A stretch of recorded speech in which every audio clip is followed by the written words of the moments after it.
કારેલાનો શાકનો મસાલો બનાવવાની છું. આજે ભરેલા કારેલા નથી કરવાના. આજે હું સાદા કારેલા બનાવવાની છું. એમાં થોડાક સિંગદાણા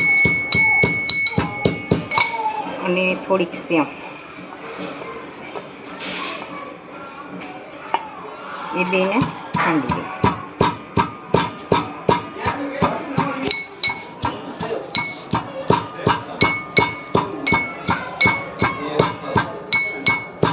બધું ખંડાઈ જાય પછી તેમાં થોડુંક લસણ અને આદુ ધાણા બધો મસાલો નાખી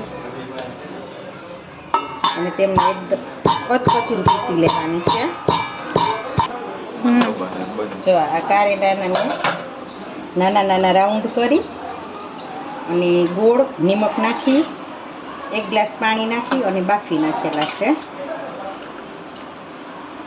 હવે એને હું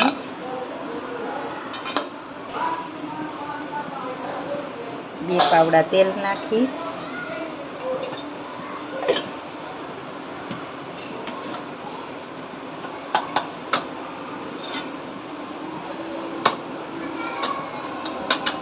અને થોડું તેલ આવી જાય એટલે રાઈ 1 ચમચી હારી નાખી. રાઈ નાખી દઉં થોડી. અડધી ચમચી જીરું,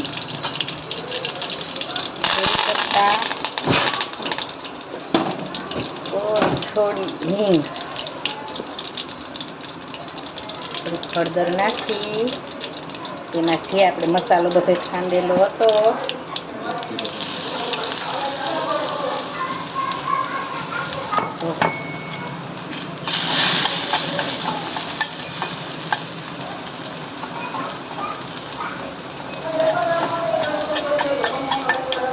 ગેસ ધીમો કરી દેવાનો.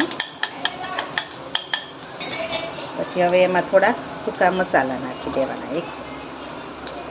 અડધી ચમચી હળદર, 1 ચમચી લાલ મરચું અને 1 ચમચી જીરું. થોડુંક નિમક આપણે કારેલા બાફવામાં નાખેલું હતું એટલે હવે આમાં સ્વાદ અનુસાર થોડુંક નિમક નાખી દઈએ. મસાલો શેકાઈ જશે. હવે તેમાં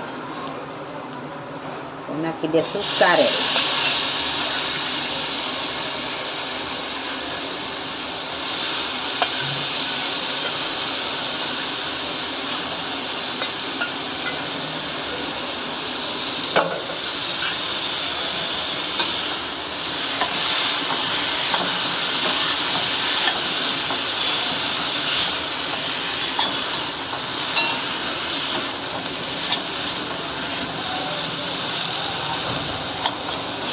તેને થોડી વાર માટે ઢાંકી દો.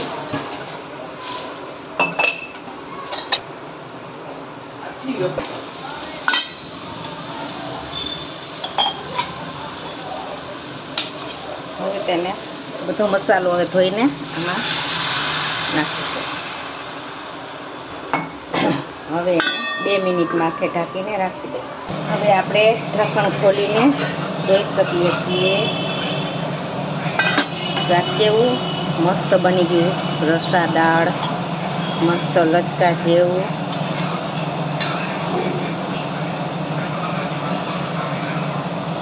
કારેલાનું શાક. હવે આપણે થોડાક તેમાં નાખી દઈ ધાણા થોડાક ધોઈ નાખીએ આપણે પાણી લઈને અને આપણું શાક થઈ ગયું તૈયાર. હવે તમે ખાવા માટે ટ્રાય કરજો અને બને તો કોમેન્ટ કરી શકશો.